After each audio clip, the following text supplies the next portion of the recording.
மத்திய அமைச்சரவை PAN 2.0 திட்டத்திற்கு ஒப்புதல் கொடுத்திருக்காங்க. PAN 2.0 திட்டத்துடைய நோக்கம் என்ன அப்படின்னு பார்க்கும்போது, இந்தியாவில் இப்போ 78 கோடி PAN எண் கொடுக்கப்பட்டிருக்கு. அதில் 98% பேர் தனிநபர்கள் அப்படின்றது குறிப்பிட வேண்டிய அம்சமாக இருக்குது. ஸோ இந்த PAN 2.0 திட்டத்துடைய நோக்கம் என்ன அப்படின்னா, PAN சார்ந்த சேவைகள், இன்கம் டேக்ஸ் ஃபைலிருந்து எல்லா சேவைகளும் இனிமேல் விரைவுபடுத்தப்படும் அப்படின்றது தான் இந்த PAN 2.0 நோக்கமாக இருக்குது.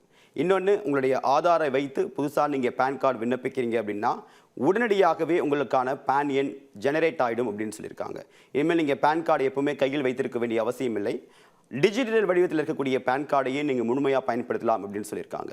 உங்களுடைய தனிநபர் தரவுகள் எல்லாமே உங்களுடைய பேன் கார்டில் பார்க்க முடியும். ஆனால் இனிமேல் வரக்கூடிய பேன் கார்டில் QR கோட் தான் பெரிய அளவுக்கு இருக்கும். உங்களுடைய இன்ஃபர்மேஷன், ப்ரைவேட் இன்ஃபர்மேஷன் ரொம்ப செக்யூர்டாக இருக்கும் அப்படின்றது தான் இந்த PAN 2.0 மிக முக்கியமான நோக்கமாக இருக்குது. எல்லாத்துக்கும் மேலே இப்போ ஒவ்வொரு முறையும் இந்த டிஜிட்டல் இன்கம் டேக்ஸ் ஃபைல் பண்ணும்போது உங்களுடைய நிறைய டேட்டாஸை, அங்கங்கே இருக்கக்கூடிய டேட்டாஸை இன்கம் டேக்ஸ் டிபார்ட்மெண்ட் வெரிஃபை பண்ண வேண்டியதாக இருக்குது. ஸோ அதை இன்னும் சிம்பிளிஃபை பண்ணக்கூடிய நோக்கத்தில் தான் இந்த PAN 2.0 கொண்டு வர்றதுக்கான மிக முக்கியமான நோக்கமாக இருக்குது. எல்லாவற்றுக்கும் மேலாக சேவை விரைவுபடுத்தப்பட வேண்டும். டிஜிட்டல் மயமாக்கத்துடைய மிக முக்கியமான தொடக்கமாக இந்த PAN 2.0 மத்திய அரசு அறிமுகப்படுத்தியிருக்கு.